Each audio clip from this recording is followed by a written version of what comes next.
ధన్యవాదాలు అధ్యక్ష. నేను గౌరవ మంత్రి గారిని సూటిగా ఒక 5-6 ప్రశ్నలు మాత్రమే అడుగుతాను, ఉపోద్ఘాతంలోకి వెళ్ళను అధ్యక్ష. ముందుగా అసలు ఈ మూసీ మోడర్నైజేషన్ ప్రాజెక్టుకు ఎంత ఖర్చు అవుతుంది?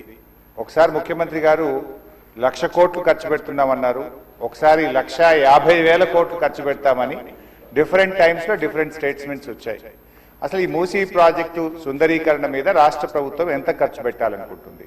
ఎందుకంటే ఒకవైపు పిల్లల స్కాలర్షిప్లు ఇవ్వమంటే డబ్బులు లేవు, కోసుక తింటారా అంటున్నారు, లేదా రిటైర్డ్ ఎంప్లాయీస్కు డబ్బులు ఇవ్వండి అంటే డబ్బులు లేవంటున్నారు. మూసీ సుందరీకరణ మీద 1,00,000 కోట్ల 1,50,000 కోట్ల ఎంత ఖర్చు పెడతామనుకుంటుంది ప్రభుత్వం? సూటిగా సమాధానం చెప్పండి.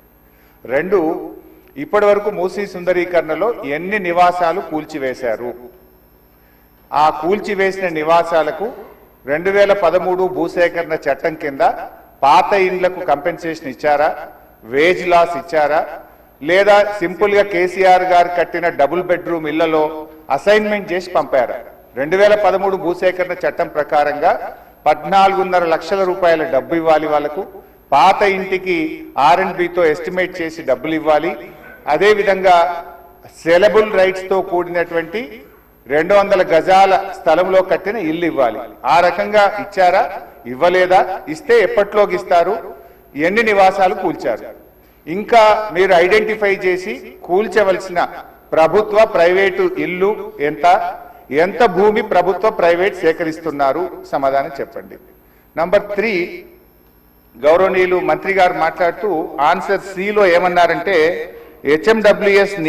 హెచ్ఎండబ్ల్యూఎస్బి నీటిని హిమాయత్ సాగర్, ఉస్మాన్ సాగర్ లో పంపిణీ చేయడానికి చేపట్టింది. మూసీ నదిలోకి ఎప్పటికప్పుడు విడుదల చేయడానికి 2.5 టీఎంసీలు రిజర్వ్ చేయడం జరిగింది అన్నారు. అంటే స్వచ్ఛమైన గోదావరి జలాలను మూసీలో వదులుతామన్నారు, సంతోషం. మరి ఈ 2.5 టీఎంసీల గోదావరి జలాలు ఎక్కడి నుంచి తెస్తున్నారు? గత ప్రభుత్వం కాళేశ్వరంలో భాగంగా నిర్మించిన మల్లన్న సాగర్ నుంచి నీళ్లు మూసీకి తెస్తున్నారా, ఇంకెక్కడి నుంచైనా గాల్లో నుంచి తెస్తున్నారా? ఆ 2.5 టీఎంసీలు కాళేశ్వరం ప్రాజెక్టులోని మల్లన్న సాగర్ నుంచి వస్తున్నాయా, ఎక్కడి నుంచి వస్తున్నాయో సమాధానం చెప్పండి. తర్వాత అధ్యక్ష, ఈ మూసీ మీ నియోజకవర్గంలోని వికారాబాద్ నుంచి ఆ అనంతగిరి కొండల నుంచి స్టార్ట్ అవుతుంది. గత ప్రభుత్వం మూసీలోకి మురికి నీరు రాకుండా ఉండాలని దాదాపు 32 ఎస్టీపీలు కట్టాం. అందులో ఒకటి మన వికారాబాద్ దగ్గర కూడా ఒక ఎస్టీపీ కట్టాం.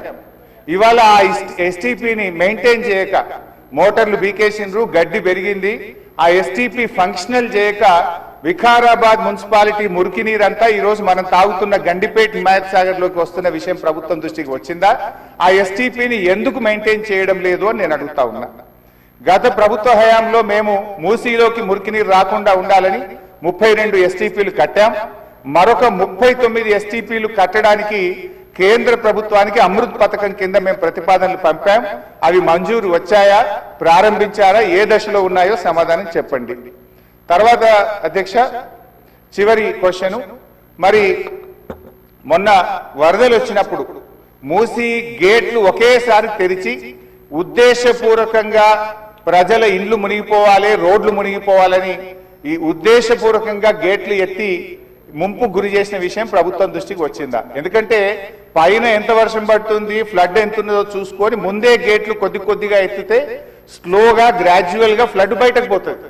కానీ గేట్లు ఆపిపెట్టి ప్రాజెక్టు మొత్తం నిండిన తర్వాత ఒకేసారి గేట్లు తెరవడం ద్వారా ఓఆర్ఆర్ యొక్క మరి పక్కనుండేటువంటి రోడ్లు కానీ, ఓఆర్ఆర్ యొక్క మన పక్కనుండే రోడ్లు, ఇండ్లు ముంపు ఉద్దేశపూర్వకంగా కావాలనే ప్రభుత్వ పెద్దల యొక్క ఆదేశాలతో ఈ గేట్లు ఎత్తి ముంపు గురి చేసిన విషయం ప్రభుత్వం దృష్టికి వచ్చిందా? ఎందుకు ఆ రకంగా గేట్లు ఎత్తారు? ఒకవేళ ప్రభుత్వానికి ఆ ఉద్దేశం లేకపోతే ఆ అధికారుల మీద ఏమైనా చర్యలు తీసుకున్నారా? సూటిగా సమాధానం చెప్పాలని చెప్పి నేను కోరుతా ఉన్నా అధ్యక్ష. చివరిగా నేను చెప్పేది, మీరు పేదవాళ్ళ ఇంటికి రాకండి.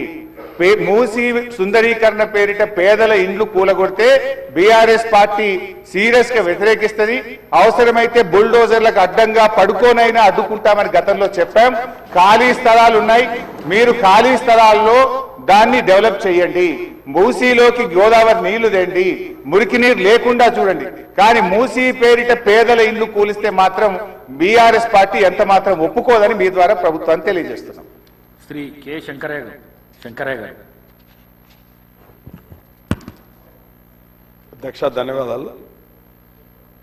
మూసి పునర్జీవ ప్రాజెక్ట్ చేపట్టడం ఈ మహానగరానికి మంచి శుభసూచకం. ఇప్పుడే కానీ ఇటువంటి కార్యక్రమం చేపడతా ఉన్నప్పుడు కొన్ని అడ్డంకులు వస్తూ ఉంటాయి, కానీ ప్రజలు చాలా ఆనందంగా ఉన్నారు. ఈ మూసీ నదిని ఏదైతే ప్రభుత్వం ఆలోచన చేస్తూ ఉందో అది ముందుకు తీసుకుపోవాల్సిందే. దానికి పూర్తిగా ఈ ప్రజలు సహకరిస్తూ ఉన్నారు, కానీ కొందరు ఇబ్బంది పెడతా ఉన్నారు. అయినప్పటికీ ఈ ప్రాజెక్టు పూర్తి చేయాల్సిందిగా కోరుకుంటున్నాం. శ్రీ కాలేరు వెంకటేశ్వర్.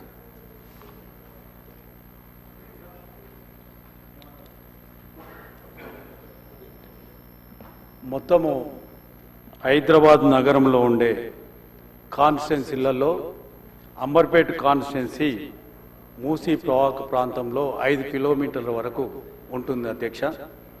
అయితే మన సహచర ఎమ్మెల్యేలు గత 10 సంవత్సరాలలో ఏం చేసిండ్రు అంటున్నారు అధ్యక్ష. నేను వాళ్ళందరికీ మా బ్రదర్స్కి అందరికీ రిక్వెస్ట్ చేస్తున్నా ఏంటంటే, మీరు 2 సంవత్సరాల నుంచి రిపీట్ చేస్తూ ఉన్నారు. ఈ గత 10 సంవత్సరాల గురించి మర్చిపోండి. ఈ 2 సంవత్సరాల నుంచి ఏం చేసిండ్రు, ఇంకా 3 సంవత్సరాలు ఏం చేయబోతున్నారు, ఆ విషయం చర్చించుకుందామని నేను వాళ్ళందరికీ రిక్వెస్ట్ చేస్తున్నా అధ్యక్ష. మూసీ పునరుజ్జీవము నాగేందర్ అన్న మాట్లాడిండు. కొరియాలో నీళ్లు మంచి నీళ్ళలాగా ఉంటాయి, తాగే నీళ్ళలాగా ఉంటాయి. అతను పోయి చూసి కూడా